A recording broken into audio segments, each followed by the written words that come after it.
একমাত্র আমি আল্লাহর ইবাদত করো, একমাত্র আমি আল্লাহর গুণ কীর্তন করো। আমি আল্লাহর ইবাদত করার পরে রে বান্দা, ওয়াবিল ওয়ালিদাইনি ইহসানা, তুমি তোমার মা বাবার সাথে সৎ ব্যবহার করো, মা বাবার খেদমত করো। কোথায়? পীরের কথা কোথায়? আল্লাহ বলছেন আমার ইবাদত করার পরে তোমার মা বাবার খেদমত করো। কেন করতে হবে? রাসূল আকরাম সাল্লাল্লাহু আলাইহি ওয়াসাল্লাম হাদিসে পাকের মধ্যে ফরমান, হুমা জান্নাতুকা ওয়া নারুকা, ও পৃথিবীর সন্তানেরা, তোমার মা তোমার বাবাই তোমার জন্য জান্নাত, তোমার মা বাবাই তোমার জন্য জাহান্নাম। তুমি যদি তোমার মা বাবাকে খুশি করতে পারো, আল্লাহর জান্নাতের দরজা তোমার জন্য খোলা হয়ে যাবে। আর যদি তুমি তোমার মা বাবাকে বেজার করো, তোমার মা বাবা তোমার প্রতি বেজার হয়ে যায়, কষ্ট পায়, তাহলে আল্লাহর জান্নাতের দরজাটা বন্ধ হইয়া জাহান্নামের দরজাটা তোমার জন্য খুলে যাবে। তাহলে বাবা জান্নাত কোথায়? জাহান্নাম কোথায়? জান্নাত তো আমার বাড়িতে, জাহান্নামও আমার বাড়িতে ঘরে। যার মা বাবা জীবিত আছে তার জান্নাত তার ঘরের মধ্যে আছে, যার মা বাবা জীবিত আছে তার জান্নাত তার জাহান্নাম তার ঘরের মধ্যে আছে। মা বাবার সাথে ভালো ব্যবহার করলে আল্লাহ জান্নাত দিবে, মা বাবার সাথে খারাপ ব্যবহার করলে আল্লাহ জাহান্নাম দিবে। কারণ আমার রাসূল সাল্লাল্লাহু আলাইহি ওয়াসাল্লাম হাদিসে পাকের মধ্যে ফরমান, কোন সন্তান যদি নেক নজরে মায়ের দিকে অথবা বাবার দিকে এক নজর তাকায়, আল্লাহ সুবহানাহু ওয়া তাআলা একটা কবুলিয়াত হজের সওয়াব দিবেন। বলেন সুবহানাল্লাহ। এখন বাড়িতে যান, বাড়িতে যাইয়া মনে মনে যদি চিন্তা করেন, আল্লাহ এই তো আমার মা, এই তো আমার বাবা, কত কষ্ট করি আমার মা আমাকে পেটের মধ্যে ধারণ করেছে, কত কষ্ট করি আমার মা আমাকে প্রসব করেছে, কত কষ্ট করি আমার মা আমাকে লালিত পালিত করেছে, আমাকে বুকের দুধ খাওয়াইয়া বড় বানাইছে। এরকম ভাবে যদি আপনি মনে মনে কল্পনা করেন আর সুদৃষ্টিতে আপনার মায়ের দিকে তাকান, আল্লাহ সুবহানাহু ওয়া তাআলা একটা কবুলিয়াত হজের সওয়াব দিবেন, এতে কোনো সন্দেহ নাই। কারণ আমার রাসূলের কথা।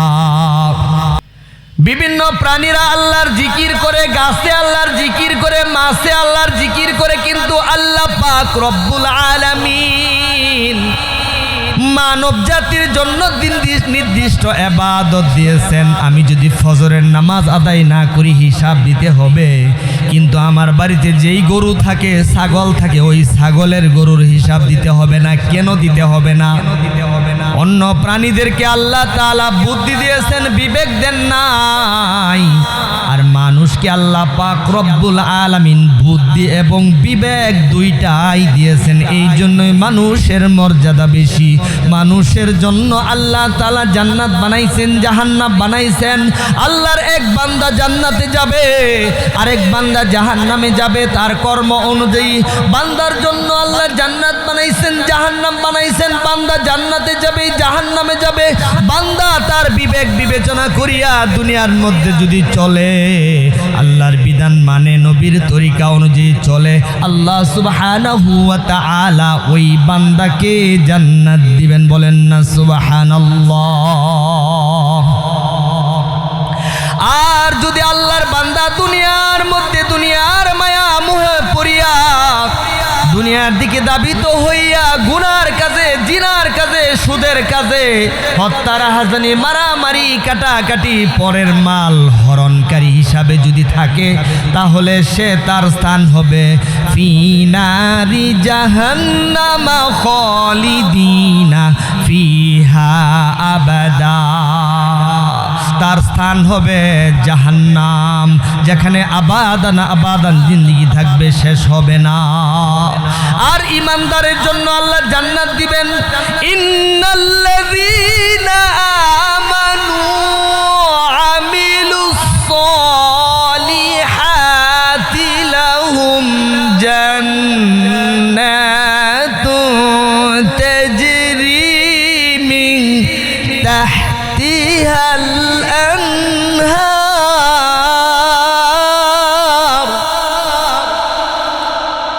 যারা ঈমান আনবে, আমলে সালেহ করবে, আল্লাহ তাআলা গ্যারান্টি দিতেছেন আমার ওই বান্দাদেরকে আমি আল্লাহ সুবহানাহু ওয়া তাআলা জান্নাত নামক একটা বড় নিয়ামত পরকালে তাদেরকে দান করব। বলেন না সুবহানাল্লাহ। ভাইরা আমার, বন্ধুরা আমার, আল্লাহ তাআলাকে আমরা ভুলে গেছি, অথচ যেই আল্লাহ আমাকে সৃষ্টি করেছেন ওই আল্লাহকে আমি ভুলে গেছি। যিনি আমাকে আশরাফুল মাখলুকাত হিসাবে দুনিয়ার মধ্যে প্রেরণ করেছেন তাকে ভুলে গেছি। এই জন্যই আমাদের অধপতন। মাঝখানে শুক্রবারে একদিন ভূমিকম্প হয়ে গেছিলেন, ওই দিন মানুষকে বোঝা গেছে কত ভয়, কত ভয়। কিন্তু ভাই, তোমাদের কাছে আমার প্রশ্ন হলো, এক ওয়াক্ত নামাজ না পড়লে ৮০ হোক বা দুজকের আগুনের মধ্যে জ্বলতে হবে, এই ভয়টা কেন তোমাদের নাই? না থাকার কারণ হলো আমাদের ঈমান এত দুর্বল হয়ে গেছে, এত দুর্বল হয়ে গেছে, যেই আল্লাহ আমাকে সৃষ্টি করেছে ওই আল্লাহকে আমি ভুলে গেছি, ওই আল্লাহকেও আমি স্মরণ রাখি না। ও ভাই, আমার জবান থেকে, এই যে আমার মুখ থেকে যে বাতাস বাহির হইতেছে, বাতাস প্রবেশ করতেছে, বাতাসটা যদি বন্ধ হয়ে যায় আমার নাম কি হবে?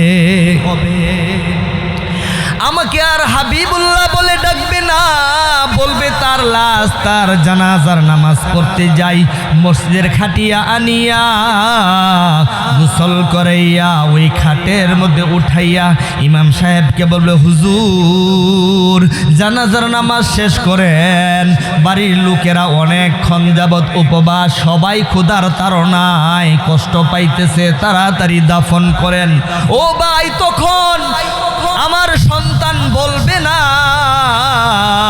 যে আমার বাবা 2 লক্ষ টাকা দিয়ে খাট বানাইছিলেন, 2টা দিন বা 3টা দিন আমার বাবা ওই খাটের মধ্যে একটু বিশ্রাম করুক। আমার স্ত্রীও বলবে না, আমার মাও বলবে না, আমার বাবাও বলবে না, আমার ভাই বোন আত্মীয় স্বজন কেউ বলবে না, সবাই বলবে ঘর থেকে বাহির করো, তাড়াতাড়ি গোসল দাও, গোসল দিয়া জানাজা পড়াইয়া কবরের মধ্যে সমাধিত করো।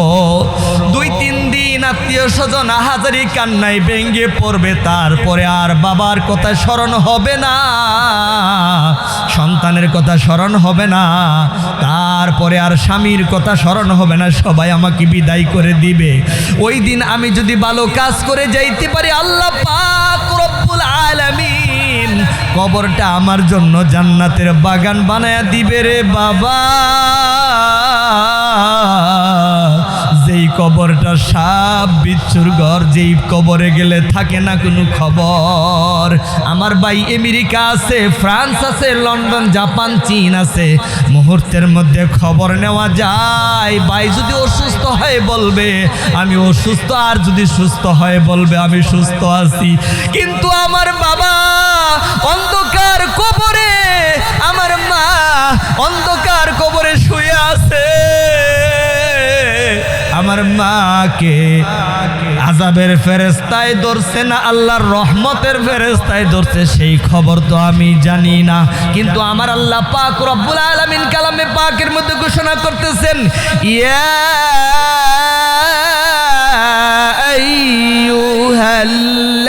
আইয়ুহাল্লাযীনা আমানু তাকুল্লাহা হাক্কা তুকাতিহি ওয়া লা তামুতুন্না ইল্লা ওয়া আনতুম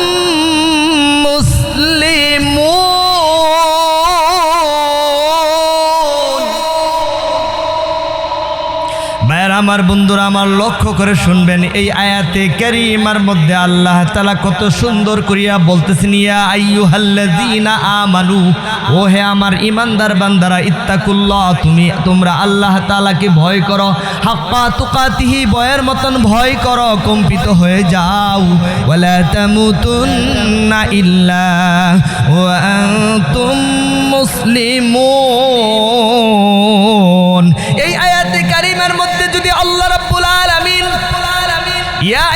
আইয়ুহাল্লাযীনা আমানু না বলিয়া ইয়া আইয়ুহান নাস বলিয়া সম্বোধন করতেন, তাহলে ভাই হিন্দু, বৌদ্ধ, খ্রিস্টান, ইহুদি, নাসারা সমস্ত জাতিকে ডাকা হইতো, বলা হইতো। কিন্তু আমার মেহেরবান প্রভু, দয়াময় প্রভু দয়া করিয়া মেহেরবানি করিয়া একমাত্র তার বান্দাদেরকে মহব্বত করিয়া ডাকতেছেন, ইয়া আইয়ুহাল্লাযীনা আমানু, ও হে আমার ইমানদার বান্দারা, ইত্তাকুল্লাহ, তোমরা আমাকে ভয় করো, হাক্কা তুকাতি, ভয়ের মতন ভয় করো, কম্পিত হয়ে যাও। আল্লাহর বান্দা যখন তার জবানে আল্লাহর নাম উচ্চারণ করবে, দু চোখ থেকে জোর জোর করিয়া পানি বাহির হবে আল্লাহর ভয়ে।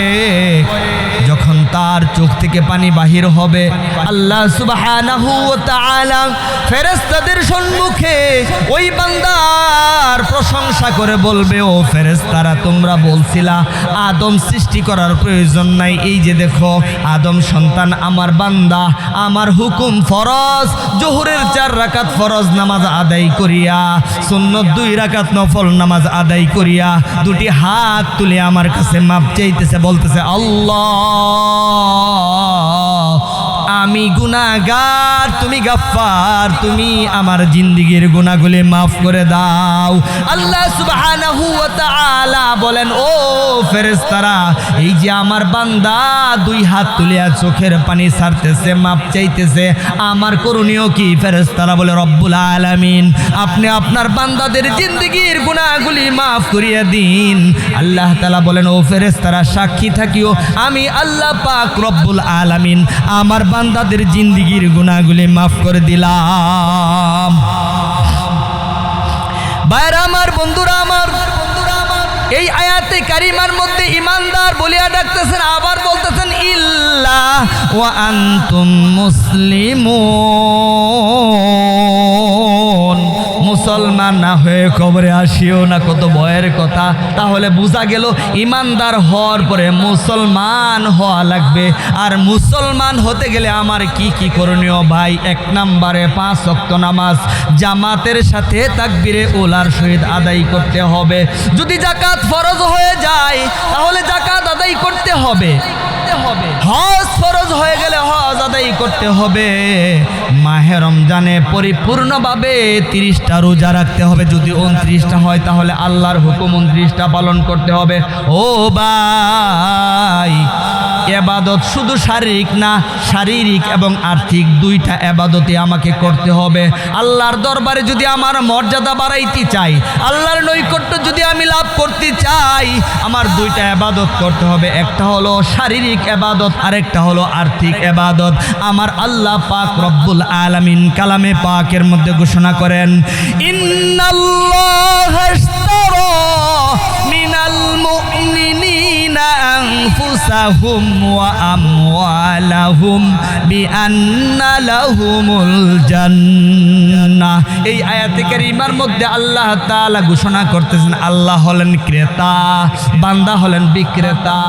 বান্দা আল্লাহর কাছে কি বিক্রি করছে, আল্লাহ কি ক্রয় করছে বান্দার কাছ থেকে, আল্লাহ কি ক্রয় করেছেন, কি কিনেছেন বান্দার কাছে। বান্দার কাছ থেকে আল্লাহ তাআলা 2টা জিনিস কিনেছেন। একটা হলো বান্দার জান, দ্বিতীয়টা হলো বান্দার মাল। বান্দার জান হলো শারীরিক ইবাদত আর মাল হলো আর্থিক ইবাদত। তাহলে বোঝা গেল আল্লাহ তাআলা কোরআনে পাকের মধ্যে 82 জায়গার মধ্যে বলছেন, আকিমুস সালাহ ওয়া আতুজ যাকাত, নামাজ কায়েম করো, যাকাত আদায় করে। তাহলে বোঝা গেল নামাজ এবং যাকাতের মধ্যে সম্পর্ক কেমন। অর্থাৎ আর্থিক ইবাদত হলো না, শারীরিক ইবাদত হলো নামাজ, আর আর্থিক ইবাদত হলো যাকাত। ও ভাই, আমার প্রশ্ন হলো, আমি কোটিপতি মানুষ, যদি আমি সারাদিন নামাজ আদায় করি, যাকাত না দেই, তাহলে আমার এই ইবাদতের কোনো দাম নাই। আর যদি আমি নামাজ আদায় না করি, শুধু যাকাত দেই, বেশি পরিমাণে যাকাত দেই, যাকাত ফরজ হয়েছে 10 লাখ, দিলাম 15 লাখ, কোনো লাভ হবে না। আল্লাহ তাআলা বান্দার আর্থিক ইবাদত এবং বান্দার শারীরিক ইবাদত 2টার সমন্বয়ে আল্লাহ তাআলা বান্দাকে জান্নাত দিবেন। বলেন না সুবহানাল্লাহ। ও এলাকার যুবক ভাই, তোমাদের হাতে ধরে পায়ে ধরে বলি ভাই, মাইকের আওয়াজ তোমাদের কানে পৌঁছতেছে, এই জান্নাতের বাগানে এসে হাজির হয়ে যাও ভাই। তোমার মতন এরকম কত যুবক রাস্তায় অ্যাক্সিডেন্ট করে আজকে দুনিয়া থেকে বিদায় নিয়েছেন, কত যুবক হাসপাতালে আছেন, কত যুবক মুমূর্ষ অবস্থায় আছেন, কত যুবক কত কষ্টে আছেন। ও যুবক, তোমার দুইটা চক্ষু বন্ধ করে দেখো, সব অন্ধকার। দুনিয়ার দিকে দাবিত হইয়া কেন তুমি গুনার কাজে লিপ্ত হইতেছ? কেন তুমি বান্ধবীর সাথে চলতেছ? তুমি আল্লাহকে বন্ধু বানাও। ও যুবক, তুমি আল্লাহর ঘরে প্রবেশ করো। আল্লাহর ঘরে প্রবেশ করিয়া নামাজ আদায় করিয়া দুটি হাত তুলিয়া যখন আল্লাহর দরবারে দোয়া করবা, ও যুবক, তোমার হাতটাকে আল্লাহ তাআলা এমনভাবে কবুল করবেন, আল্লাহ তাআলা তোমাকে জান্নাতবাসী বানাবেন। তোমার দোয়ার বদৌলতে আল্লাহ পাক রব্বুল আলামিন তোমার মা বাবাকেও জান্নাতবাসী বানাবে। ও যুবক, তুমি কেন বুঝো না? তুমি কেন এরকম আড্ডার মধ্যে আসো? যুবক ভাই, এই এলাকার মধ্যে যদি 10টা যুবক ভালো হয়ে যায়, এই এলাকাকে ফুলের এলাকা, সোনার এলাকাতে পরিণত করবেন। ভাইয়েরা আমার, বন্ধুরা আমার, 10টা যুবক যদি চেষ্টা করে যে প্রতিদিন ফজরের নামাজ আদায় করিয়া 2 জনকে কমাস কম করে দাওয়াত দিবে, প্রতিদিন কয়জন হবে? 20 জন। এইভাবে যদি তারা জিহাদ শুরু করে দেয়, 1 মাস চেষ্টা করার পরে এই এলাকার মধ্যে আর বেনামাজি থাকবে না। মুরব্বির কাছে যাওয়ার পরে মুরব্বি লজ্জা পাবে, লজ্জা পাইয়া চলে আসবে, কারণ আমার নাতনি আমার নাতির নামাজ আদায় করেছে, নামাজ আদায় করে আমাকে দাওয়াত দিয়েছে, এর চাইতে লজ্জা বিষয় আর কিছু হতে পারে না। এই জন্য যে এলাকার যুবক ভালো, ওই এলাকার সমাজ পরিবেশ ভালো। আর যে এলাকার যুবকরা উশৃঙ্খল, এই এলাকার মানুষগুলি নিরাপত্তাহীন। ভাইয়েরা আমার, বন্ধুরা আমার, দুঃখের কথা কি বলবো, গত 2 বছর আগে শরীয়তপুর জাজিরার মধ্যে হক কথা বলতে যাই আমাকে পালাইতে হয়েছে। সুহেল সাগর থানার সভাপতি, যুব দলের যুবলীগের, আমি ওই সুহেল সাগরকে বলতে চাই, ভাই আমি তো হক কথা বলেছিলাম, হক কথা বলার কারণে আমাকে অনেক কষ্ট বোধ করতে হয়েছে, থানায় যাইতে হয়েছে, কিন্তু ভাই আমি কি অপরাধ করেছিলাম? আজকে দেখো তোমরা 2 জন জেলে আছো, তোমাদের কি অবস্থা? এই জন্য আল্লাহ পাক রব্বুল আলামিন কালামে পাকের মধ্যে বলেন, ওয়া তুইজ্জু মান তাশা ওয়া তুযিল্লু মান তাশা বিয়াদিকাল খায়র ইন্নাকা আলা কুল্লি শাইইন কাদির। ইজ্জতের মালিক কে? বেইজ্জতি করার মালিক কে? সুস্থ করার মালিক কে? অসুস্থ করার মালিক কে? সব কিছুর মালিক আমার আল্লাহ, হায়াতের মালিক আমার আল্লাহ, মৃত্যুর মালিক আমার আল্লাহ। আল্লাহ সুবহানাহু ওয়া তাআলা যদি আপনার প্রতি নেক দৃষ্টি দিয়ে দেন, সারা পৃথিবীর মানুষ যদি আপনার বিপক্ষ হয়ে যাও, কোনো ক্ষতি করতে পারবে না। আর যদি সারা পৃথিবীর মানুষ আপনার পক্ষ হয়ে যায়, আল্লাহ যদি আপনার বিপক্ষ হয়ে যায়, তাহলে সারা পৃথিবীর মানুষ আপনাকে হেফাজত করতে পারবে না। এই জন্য আল্লাহর কাছে আমরা চাইবো, কার কাছে চাইবো? আল্লাহর কাছে চাইবো। বাবা, 2টা চোখ বন্ধ করিয়া দেখেন, সব অন্ধকার। বগুড়ার হযরত মাওলানা অন্ধ হাফেজ আনিস সাহেব উনি বলেছিলেন, আল্লাহ তাআলা আমাকে অনেক সুখ দিয়েছেন, কিন্তু আমার মনের মধ্যে একটা কষ্ট হলো এটাই যে আমি দুনিয়াটাকে এক নজর দেখতে পারলাম না। ও বাবা, ও ভাই, ও বন্ধু, আল্লাহ তাআলা আপনাকে আমাকে 2টা চক্ষু দিয়েছেন। এই 2টা চোখের শুকর গুজারি করে আমি আপনি শেষ করতে পারবো না। পারা যাবে? পারা যাবে না। এই জন্য আপনাদেরকে হাতে ধরে পায়ে ধরে বলতেছি, 5 ওয়াক্ত নামাজ জামাতের সাথে আদায় করবেন। আর রাজি আছেন তো ইনশাআল্লাহ? ভাইরা আমার, বন্ধুরা আমার, আমি অনেক দূর থেকে এসেছি, আমার বাড়ি ময়মনসিংহ গফরগাঁও, আসছি জামালপুর থেকে, কালকে প্রোগ্রাম ছিল জামালপুর, ওইখান থেকে সকাল 6:30টায় রওনা দিলাম, আর আপনাদের এখানে 5:30 আইসা পৌঁছলাম। মাঝখানে ঢাকা 2-1 ঘন্টা বিশ্রাম নিয়েছিলাম। ভাইরা আমার, বন্ধুরা আমার, আল্লাহ তাআলা আল্লাহর ইবাদতের কথা বলতেছেন, বান্দা তুমি যেই দিকেই তাকাইবা আমার নিয়ামত পরিপূর্ণ। পূর্ব দিকে তাকাও, পশ্চিম দিকে তাকাও, উত্তর দিকে তাকাও, দক্ষিণ দিকে তাকাও, উপরের দিকে তাকাও, নিচের দিকে তাকাও। আমি আল্লাহ পাক রব্বুল আলামিন তোমার জন্য সমস্ত দিকটাকে নিয়ামত দ্বারা পরিপূর্ণ করে দিলাম। আর যেই দুইটা নিয়ামত দিয়ে আমি তাকে দেখতেছি, চোখ, যার চোখ নাই সে জানে চোখের কি দাম, যার একটা হাত নাই হাতের কত প্রয়োজন সে জানে। আজকে ঢাকা স্টেশনের মধ্যে দেখলাম, কমলাপুর স্টেশনে এক ভাইয়ের দুটি হাত নাই, ভিক্ষা করতেছে, বলতেছে ভাই আমার তো কোনো কিছু করার নাই, কিছুই করতে পারি না, আমি বড় অসহায়, আমার হাত নাই, নিজে খাইতে পারি না। কিন্তু আশ্চর্যজনক বিষয়, ওই ব্যক্তি ডান পা দ্বারা গ্লাস ধরিয়া পানি খায়। আশ্চর্য হয়ে গেলাম দেখে, চামিচ দিয়া ডান পা দ্বারা খানা খাইতে পারে। আল্লাহ তাআলা তাকে এই শক্তিটা দিয়েছেন। পা দিয়ে কি আমরা খাইতে পারবো? পানি খাইতে পারবো কোনোদিন? পা দিয়া গ্লাস ধরে, পা দিয়া চামিচ ধরে আমরা ভাত খাইতে পারবো, খানা খাইতে পারবো? উনি এটা পারতেছে, আলহামদুলিল্লাহ। তারপরে দেখলাম উনি লেখতেও পারে।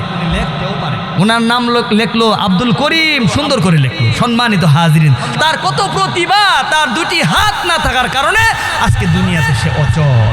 দুনিয়াতে কি সে অচল, কিন্তু আমার আল্লাহ পাক রব্বুল আলামিন আমাকে আপনাকে সচল বানাইছেন। কিন্তু আল্লাহ বলেন, বান্দা তুমি আমাকে বলিও না, যদি আমাকে বলিয়া যাও তাহলে হাসরের মাঠে তোমার ভয়ানক অবস্থা হয়ে যাবে। আমি আল্লাহ তোমাকে বলিয়া যাব। আমার আল্লাহ তাআলা বলেন, প্রতিটা মানুষের উপর কয়টা হক ভাই? কয়টা হক? তিনটা হক। এক নাম্বার হক হাক্কুল্লাহ, লক্ষ্য করে শুনুন। এক নাম্বার হক হাক্কুল্লাহ, কার হক? আল্লাহর হক। দুই নাম্বার হক হাক্কুল ওয়ালিদাইন, মাতা পিতার হক। তিন নাম্বার হক হাক্কুন নাস, প্রতিবেশী আত্মীয় স্বজনের হক। কিন্তু এখন আমরা কোন হক আদায় করি? আমরা মা বাবাকে ছেড়ে পীরের হক আদায় করি। কিরকম হক আদায় করি? পীরের দরবারে যাওয়ার পরে পীর বাবাই বলে নামাজ রোজা কিছুই লাগে না। পীরের দরবারে আসলে নামাজ রোজা লাগে না। ওই পীরের জন্য আমার জীবন দিতেছি। ও ভাই, পীরকে বানাইছেন আল্লাহ, আমাকে বানাইছেন আল্লাহ।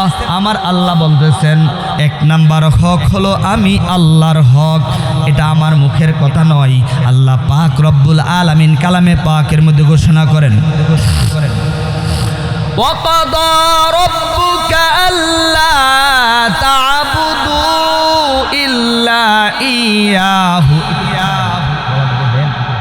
وَقَضَى رَبُّكَ أَلَّا تَعْبُدُوا إِلَّا إِيَّاهُ وَبِالْوَالِدَيْنِ إِحْسَانًا। লক্ষ্য করে শুনবো, একমাত্র আল্লাহ ফয়সালা করছেন বান্দার জন্য কি? আল্লাহ বলেন, বান্দা একমাত্র আমার ইবাদত করো, অন্য কারো উপাসনা করিও না, অন্য কারো ইবাদত করিও না, অন্য কাউকে প্রভু হিসাবে স্বীকার করিও না, অন্য কাউকে সৃষ্টিকর্তা হিসাবে, অন্য কাউকে স্রষ্টা হিসাবে, অন্য কাউকে লালনকারী হিসাবে, অন্য কাউকে পালনকারী হিসাবে, অন্য কাউকে রিজিক দাতা হিসাবে স্বীকার করিও না, আমি আল্লাহকে ব্যতীত। একমাত্র আমি আল্লাহর ইবাদত করো, একমাত্র আমি আল্লাহর গুণ কীর্তন করো। আমি আল্লাহর ইবাদত করার পরে রে বান্দা, ওয়াবিল ওয়ালিদাইনি ইহসানা, তুমি তোমার মা বাবার সাথে সৎ ব্যবহার করো, মা বাবার খেদমত করো। কোথায়? পীরের কথা কোথায়? আল্লাহ বলছেন, আমার ইবাদত করার পরে তোমার মা বাবার খেদমত করো। কেন করতে হবে? রাসূল আকরাম সাল্লাল্লাহু আলাইহি ওয়াসাল্লাম হাদিসে পাকের মধ্যে ফরমান, হুমা জান্নাতুকা ওয়া নারুকা। ও পৃথিবীর সন্তানেরা, তোমার মা তোমার বাবাই তোমার জন্য জান্নাত, তোমার মা বাবাই তোমার জন্য জাহান্নাম। তুমি যদি তোমার মা বাবাকে খুশি করতে পারো, আল্লাহর জান্নাতের দরজা তোমার জন্য খোলা হয়ে যাবে। আর যদি তুমি তোমার মা বাবাকে বেজার করো, তোমার মা বাবা তোমার প্রতি বেজার হয়ে যায়, কষ্ট পায়, তাহলে আল্লাহর জান্নাতের দরজাটা বন্ধ হইয়া জাহান্নামের দরজাটা তোমার জন্য খুলে যাবে। তাহলে বাবা জান্নাত কোথায়? জাহান্নাম কোথায়? জান্নাত তো আমার বাড়িতে, জাহান্নামও আমার বাড়িতে ঘরে। যার মা বাবা জীবিত আছে তার জান্নাত তার ঘরের মধ্যে আছে। যার মা বাবা জীবিত আছে তার জান্নাত তার জাহান্নাম তার ঘরের মধ্যে আছে। মা বাবার সাথে ভালো ব্যবহার করলে আল্লাহ জান্নাত দিবে, মা বাবার সাথে খারাপ ব্যবহার করলে আল্লাহ জাহান্নাম দিবে। কারণ আমার রাসূল সাল্লাল্লাহু আলাইহি ওয়াসাল্লাম হাদিসে পাকের মধ্যে ফরমান, কোন সন্তান যদি নেক নজরে মায়ের দিকে অথবা বাবার দিকে এক নজর তাকায়, আল্লাহ সুবহানাহু ওয়া তাআলা একটা কবুলিয়াত হজের সওয়াব দিবেন। বলেন সুবহানাল্লাহ। এখন বাড়িতে যান, বাড়িতে যাইয়া মনে মনে যদি চিন্তা করেন, আল্লাহ এই তো আমার মা, এই তো আমার বাবা, কত কষ্ট করি আমার মা আমাকে পেটের মধ্যে ধারণ করেছে, কত কষ্ট করি আমার মা আমাকে প্রসব করেছে, কত কষ্ট করি আমার মা আমাকে লালিত পালিত করেছে, আমাকে বুকের দুধ খাওয়াইয়া বড় বানাইছে। এরকম ভাবে যদি আপনি মনে মনে কল্পনা করেন আর সুদৃষ্টিতে আপনার মায়ের দিকে তাকান, আল্লাহ সুবহানাহু ওয়া তাআলা একটা কবুলিয়াত হজের সওয়াব দিবেন, এতে কোনো সন্দেহ নাই, কারণ আমার রাসূলের কথা। আর যদি বাড়িতে যাইয়া একটা লাঠি হাতে নিয়ে মা বাবাকে নির্যাতন শুরু করে দেন, বাড়ি দেওয়া শুরু, আল্লাহ নবী ফরমান, ও যুবক তুমি কত ভাগ্যবান, হাজার মাইল দূর থেকে ইয়েমেন থেকে তোমার মাকে কুলে করে কাঁধে করে বুকে করে নিয়ে পবিত্র হজ আদায় করে আমার দরবারে হাজির হইলা রে যুবক। আর আমি শিশুকালে আমি আমার মাকে হারিয়ে ফেলেছি, আমি তো আমার মায়ের সেবা করতে পারি নাই, এই ব্যথায় আমি কেঁদে দিলাম।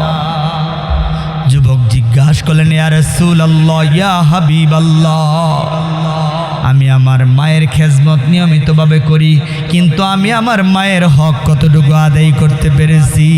আল্লাহর নবী ফরমান, ও যুবক তুমি মনোযোগ দিয়ে শ্রবণ করো, তুমি যদি তোমার শরীরের চামড়া দ্বারা জুতা তৈরি করো, জুতা বানাও, ওই জুতা তোমার মা পরিধান করে, তুমি যে তোমার মায়ের বুকের দুধ খেয়েছো রে যুবক, ওই বুকের দুধের দাবি দিতে পারবা না।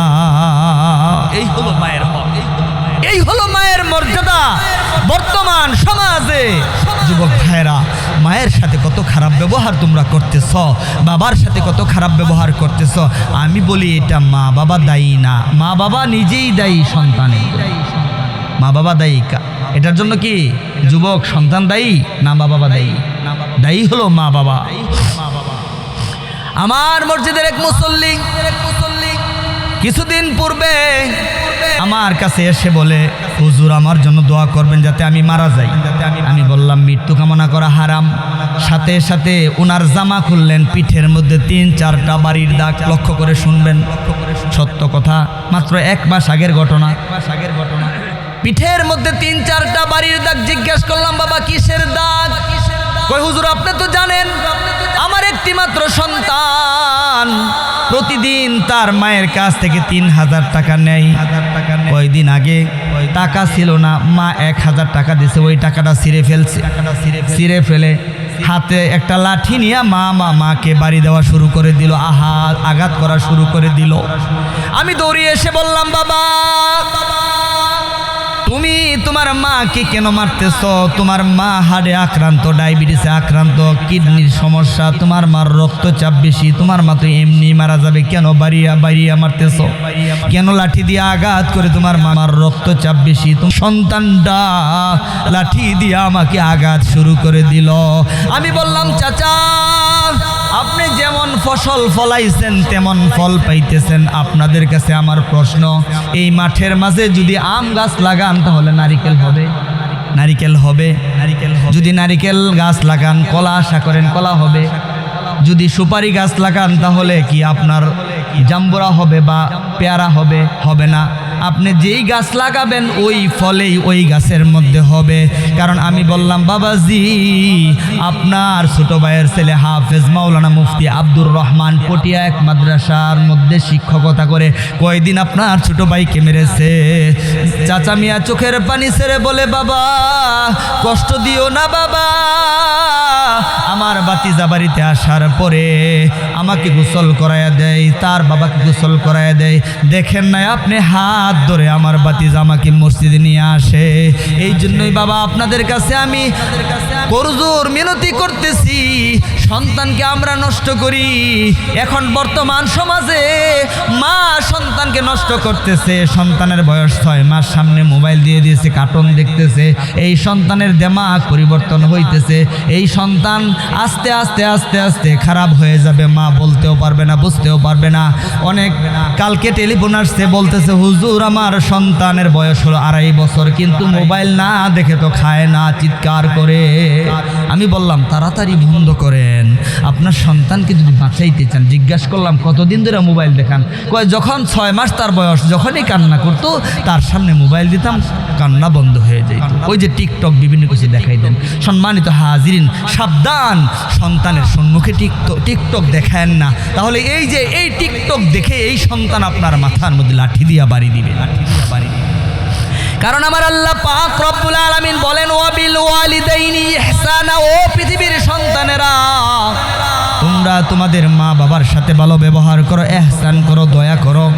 আল্লাহ তাআলা, আল্লাহর নবী আল্লাহ তাআলা বলেন আকিমুস সালাহ ওয়া আতুজ যাকাত, নামাজ কায়েম করার কথা বলছেন।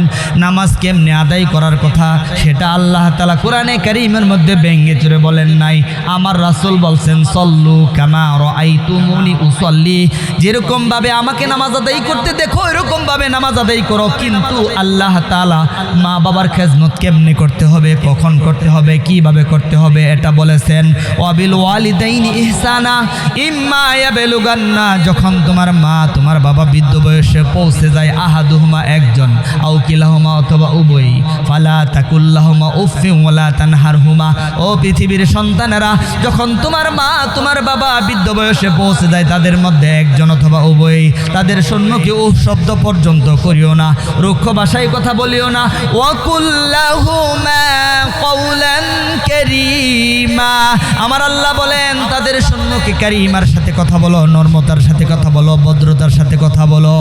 যখন তোমার মা তোমাকে ছোট্ট সময় লালিত পালিত করেছিলেন, তখন তোমার মাকে একটা কথা বারবার জিজ্ঞাসা করেছিল, তোমার মা সুন্দর করে বলেছে। তুমি আবার জিজ্ঞাসা করেছো তোমার বাবাকে, তোমার বাবা সুন্দর করে আল্লাহদের সাথে বলেছে। কিন্তু আজকে তোমার মার সাথে তুমি কেন খারাপ ব্যবহার করতেছো যুবক? আজকে তোমার বাবার সাথে তোমার মার সাথে কেন খারাপ ব্যবহার করতেছো?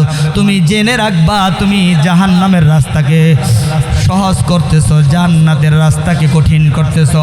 আর যদি তোমার মায়ের সাথে ভালো ব্যবহার করো, তোমার বাবার সাথে ভালো ব্যবহার করো, তাহলে তোমার জন্য জান্নাতের দরজা খোলা হয়ে যাবে।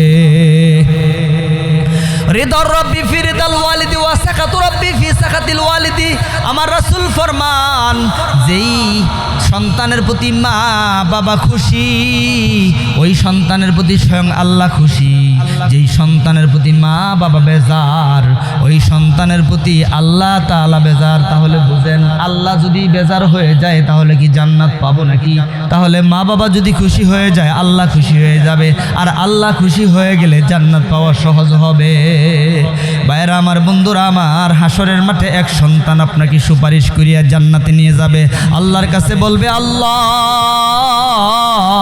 আমি আমার মা বাবাকে ছাড়া জান্নাতে যাব না।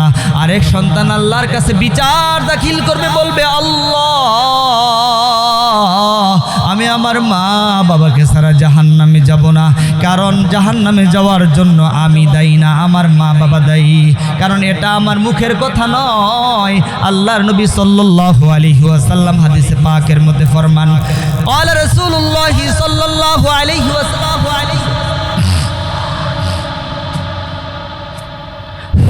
قرأ القرآن فاستظهره فأحل حلاله وحرم حرامه أدخله الله الجنة وشفعه في عشرة من أهل بيته كلهم قد وجبت له النار من قرأ القرآن فاستظهره فأحل حلاله وحرم حرامه।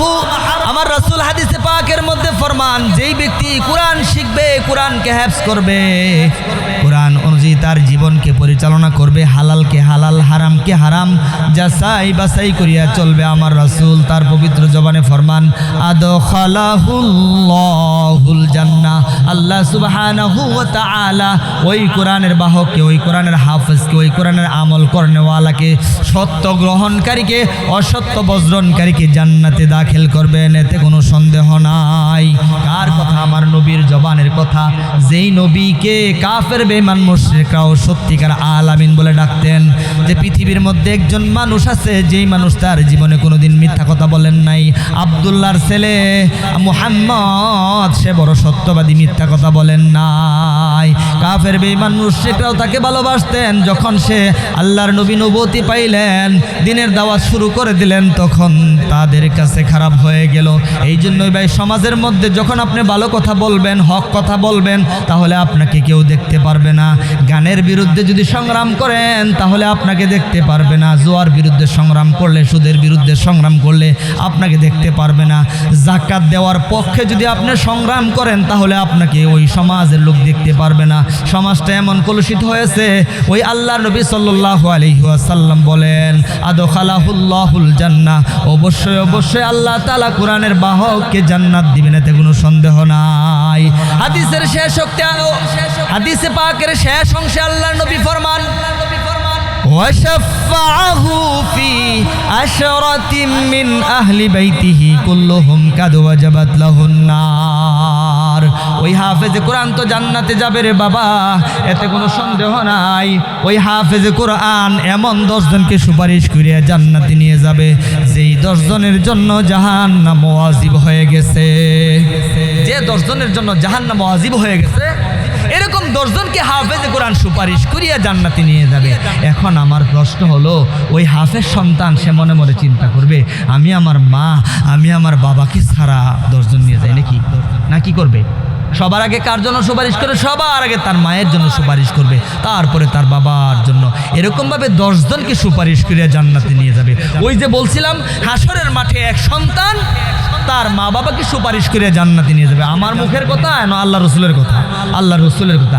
আরেক সন্তান তার মা বাবার বিরুদ্ধে নালিশ করবে, বিচার দাখিল করবে, বলবে, আল্লাহ, আমি আমার মা বাবাকে ছাড়া জাহান্নামে যাব না, না না জাহান্নামে যাব না।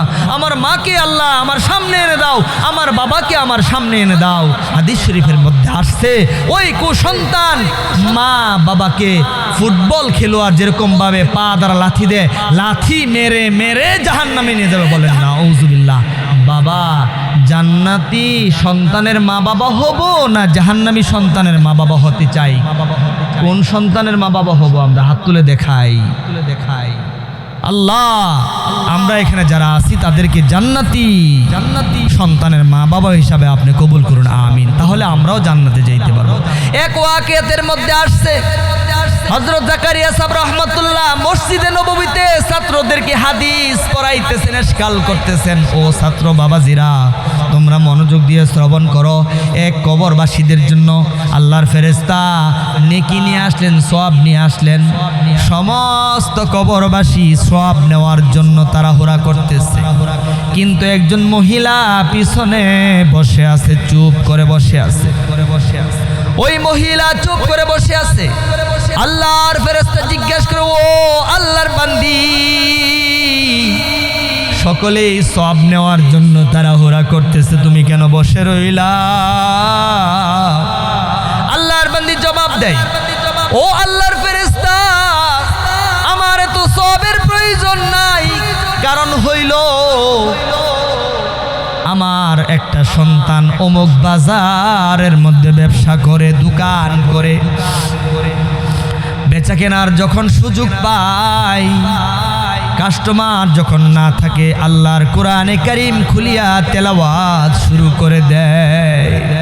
তেলাওয়াত করিয়া দুটি হাত তুলিয়া দোয়া করে, আল্লাহ, তোমার কালাম তেলাওয়াত করেছি, আমি আমার মায়ের জন্য বকশিশ করে দিলাম। মুয়াজ্জিন যখন আল্লাহু আকবার ধ্বনি উচ্চারণ করে আজান শুরু করে দেয়, আমার সন্তানটা দোকানের দরজা বন্ধ করিয়া মসজিদের রহমতের আল্লাহর ঘরের রহমতের দরজা দিয়া প্রবেশ করিয়া নামাজ আদায় করিয়া আল্লাহর কাছে দোয়া করে, আল্লাহ আমি তো গুনাহগার, তুমি তো গাফফার, আল্লাহ তুমি আমার গুনাহ মাফ করো, আমার মৃত মায়ের গুনাহ মাফ করো। আল্লাহ আমি আমার মায়ের জন্য কিছু করতে পারি নাই, আল্লাহ তুমি আমার মাকে জান্নাতুল ফেরদাউস নসিব করো। ও আল্লাহর ফেরেশতা, এই জন্যই আমার এত সওয়াবের প্রয়োজন নাই। কিছুদিন পর ওই আল্লাহর ফেরেশতা কবরবাসীদের জন্য আবার সওয়াব বন্টন করতেছেন। ওই সময় ওই মহিলা বীর বাঙ্গিয়া তাড়াহুড়া করিয়া সবার আগে আসতেছে, সবার আগে আসিয়া সওয়াব নেওয়ার জন্য চেষ্টা করতেছে। আল্লাহর ফেরেশতা প্রশ্ন করেন, ও আল্লাহর বান্দি, ওই দিন তুমি চুপ করে বসেছিলা, আজকে তুমি কেন তাড়াহুড়া করতেছ? আল্লাহর বান্দি মনক্ষুণ্ণ হইয়া জবাব দেয়, ও আল্লাহর ফেরেশতা, যেই সন্তানটা কোরআনে কারীম তেলাওয়াত করিয়া আমার নামে বকশিশ করিয়া দিত, যেই সন্তানটা দান করিয়া আমার নামে বকশিশ করিয়া দিত, যেই সন্তানটা নামাজ আদায় করিয়া দুটি হাত তুলিয়া চোখের পানি ফালাইতো, ওই সন্তানটা আজকে দুনিয়ার জমিনে নাই, দুনিয়া থেকে চিরবিদায় হয়ে গেছে। এই জন্যই আমার সওয়াবের প্রয়োজন। এই জন্যই বাবা একটা নেক সন্তান যদি আপনি রেখে যেতে পারেন, যতদিন ওই নেক সন্তানটা দুনিয়ার মধ্যে বেঁচে থাকবে আপনার জন্য দোয়া করবে, আল্লাহ পাক রব্বুল আলামিন আপনার কবরের আযাব মাফ করিয়া দিবে। আল্লাহ পাক রব্বুল আলামিন ওই সন্তানের দুটি হাতকে উসিলা করে আপনার জিন্দেগীর গুনাহগুলি মাফ করে দিবে। ওই সন্তানের হাতকে উসিলা করিয়া আল্লাহ পাক রব্বুল আলামিন আপনাকে জান্নাতুল ফেরদাউস দান করিবে। আর যদি একটা কুসন্তান রেখে যান, ওই সন্তান দুনিয়াতে থাকিয়া যত গুনাহ করবে তার একটা হিস্সা, তার একটা অংশ আপনার আমল নামায় যোগ হবে। আস্তে আস্তে আপনার নেকি কমতে কমতে ওই সন্তানের বদ আমলের কারণে আপনাকে জাহান্নামী হতে হবে। এই জন্য আপনাদের কাছে প্রশ্ন রাখতে চাই, দুনিয়াটা হলো অন্ধকার, আখিরাত হলো আলো। এই অন্ধকার দুনিয়ার জন্য এত কিছু না করি। আল্লাহর নবী হাদিসে পাকের মধ্যে ফরমান, আর দুনিয়াও সিজনুল মুমিনিন ওয়া জান্নাতুল কাফিরিন, দুনিয়াটা হলো কাফের বেঈমান মুশরিকদের জন্য হলো জান্নাত, কারণ তার গুনাহ নাই, কিছুই নাই, সব সে করে। আর একজন খাঁটি আল্লাহর বান্দার জন্য দুনিয়াটা জেলখানা। ওই যে মামুনুল হক সাহেব জেল খাটছেন, আমির হামজা জেল খাটছেন, দেখেন নাই? হক কথা বলার কারণে জেল খেটেছেন। তারপরে অনেক উলামায়ে কেরাম, সাখাওয়াত হোসেন রাজি সাহেব, এরকম অনেক উলামায়ে কেরাম জেল খেটেছেন। তারপরে কোরআনের পাখি হিসাবে সর্বগ্রহণযোগ্য সারা বাংলার আলেমরা যাকে চিনত ভালোবাসত, আল্লামা দেলোয়ার হোসেন সাইদিকে জেলখানাতেই মারা হয়েছে। ও ভাই, চিরস্থায়ী হয়ে যিনি আসছিলেন বাংলাদেশে, আজকে কোথায় আছে? বাংলাদেশ ছেলে পালাইছে। কেন পালাইছে? কেন পালাইছে? পালানোর কারণ হইল সে যেমন কর্ম করছে তেমনই হইছে। এই জন্য আপনাদের কাছে আমি বলি, ভালো কর্ম করবেন, ভালো ফল পাবেন, খারাপ কর্ম করবেন, খারাপ ফল পাবেন। এই জন্য আপনি যদি ভালো কর্ম করিয়া কবরে যান, কবরটা হবে আপনার জন্য জান্নাতের বাগান। আর মন্দ করিয়া কবরে যদি আপনি যান, কবরটা হবে সাপ বিচ্ছুর ঘর, জাহান্নামের টুকরা, জাহান্নামের গর্ত। একজন মানুষ মারা যাওয়ার পরে আল্লাহর ফেরেশতা প্রশ্ন করবে, যখন ওই আল্লাহর বান্দা কবরের প্রশ্নের জবাব দিতে পারে, সাথে সাথে কবর থেকে জাহান্নাম পর্যন্ত একটা সুড়ঙ্গ পথ করে দেখাবে। ও আল্লাহর বান্দা, এই জাহান্নাম তোমার জন্য ছিল, কিন্তু তুমি দুনিয়ার মধ্যে ভালো কাজ করছো, আল্লাহর বিধান মানছো, আল্লাহর তো হুকুম মানছো, নবীর তরিকায় চলছো। আল্লাহ পাক রব্বুল আলামিন তোমার প্রতি রাজি খুশি হইয়া এই জাহান্নাম তোমার দপ্তর থেকে কেটে দিয়েছেন। সাথে সাথে কবর থেকে জাহান্নাম পর্যন্ত দরজাটা বন্ধ হয়ে যাবে, রাস্তাটা বন্ধ হয়ে যাবে। আল্লাহর ফেরেশতা কবর থেকে জান্নাত পর্যন্ত একটা সুড়ঙ্গ পথ করে দিবে, বলবে, হে আল্লাহর বান্দা, কবরে থাকিয়াই তুমি জান্নাতের আরামায়েশ ভোগ করো। আর যে ব্যক্তি বেঈমান হইয়া, কাফের হইয়া অন্ধকার কবরে গেছে, আল্লাহর ফেরেশতা তিনটা প্রশ্ন করবে, মার রব্বুকা ওয়া মান দীনুকা ওয়া মান নাবিয়ুকা, তিনটা প্রশ্ন করবে। তিনটা প্রশ্ন করার পরে যখন জবাব দিতে পারবে না, বলবে লা আদরি লা ইয়াকুলুল কাউলু, তখন আল্লাহর ফেরেশতা কবর থেকে জান্নাত পর্যন্ত একটা সুড়ঙ্গ পথ করে দিবে, বলবে হে আল্লাহর নাফরমান বান্দা, এই জান্নাতটা আল্লাহ তাআলা তোমার জন্য নির্ধারণ করেছিলেন, কিন্তু তুমি নাফরমানি করেছো, বিদায় এই জান্নাত তোমার দফতর থেকে কেটে দেওয়া হয়েছে। সাথে সাথে জান্নাত থেকে কবর পর্যন্ত সুড়ঙ্গ পথটা বন্ধ করে দেওয়া হবে। কবর থেকে জাহান্নাম পর্যন্ত একটা সুড়ঙ্গ পথ করে দিবে, বলবে হে আল্লাহর নাফরমান বান্দা, কিয়ামত পর্যন্ত তুমি কবরে থাকিয়া থাকিয়া এই জাহান্নামের আরামায়েশ, জাহান্নামের কষ্ট ভোগ করবা।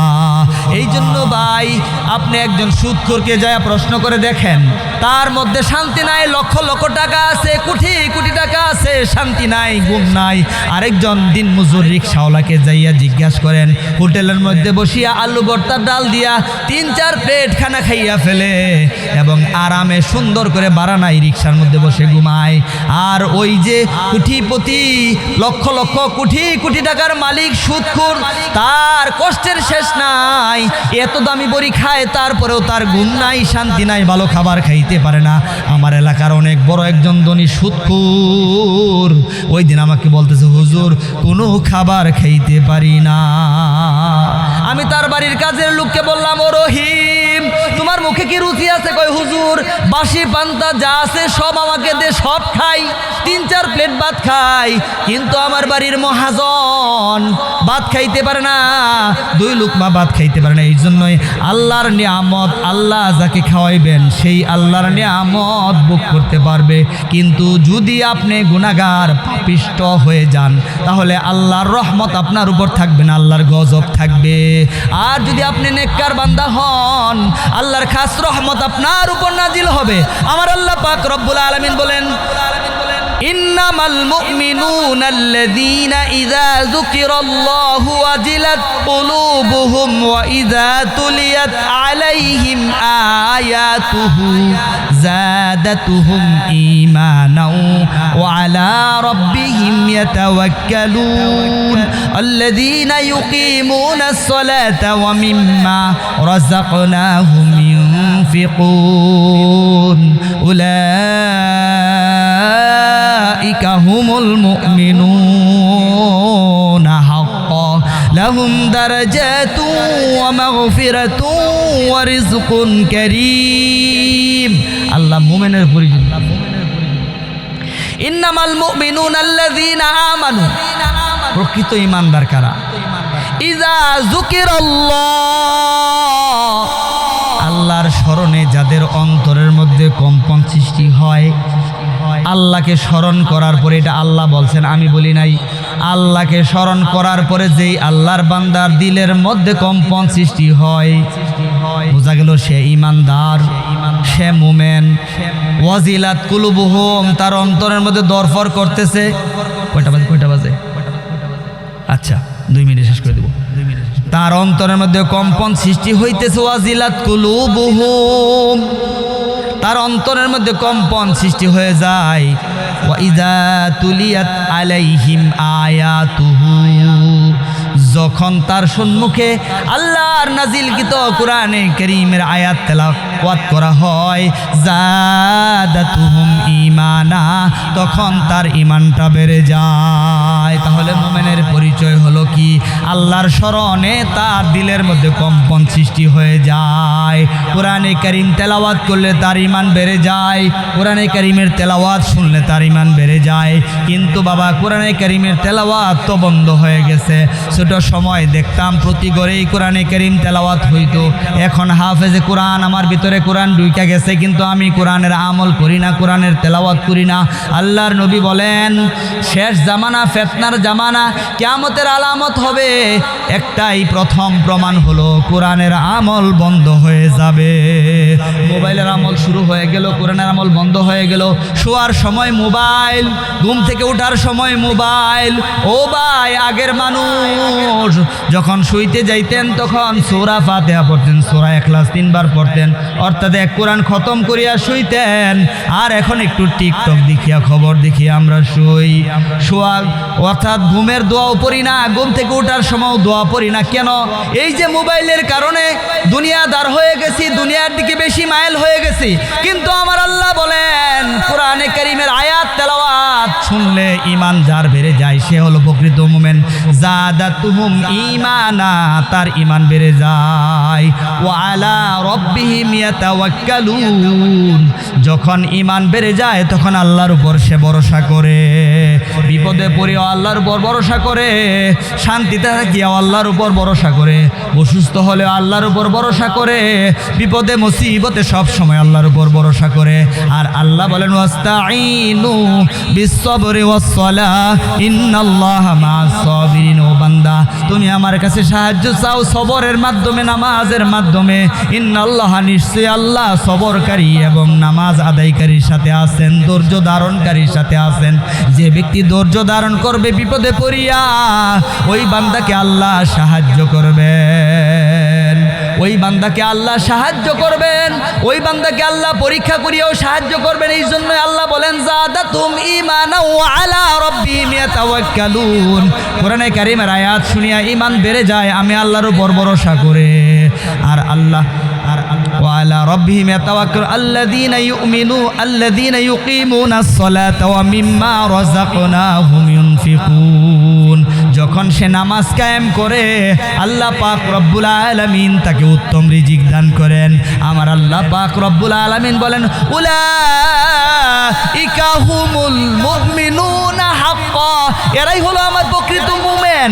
কারা প্রকৃত মুমিন? যারা কোরআনে কারীমের আয়াত তেলাওয়াত করে, যারা কোরআনের কারীমের আয়াত শুনে ঈমান বেড়ে যায়, যারা আল্লাহর উপর ধৈর্য ধারণ করে, আল্লাহর উপর তাওয়াক্কুল করে, ভরসা করে, যারা আল্লাহর হুকুম মানে, যারা আল্লাহর হালাল রিজিকের সন্ধান করে, তারাই প্রকৃত মুমিন।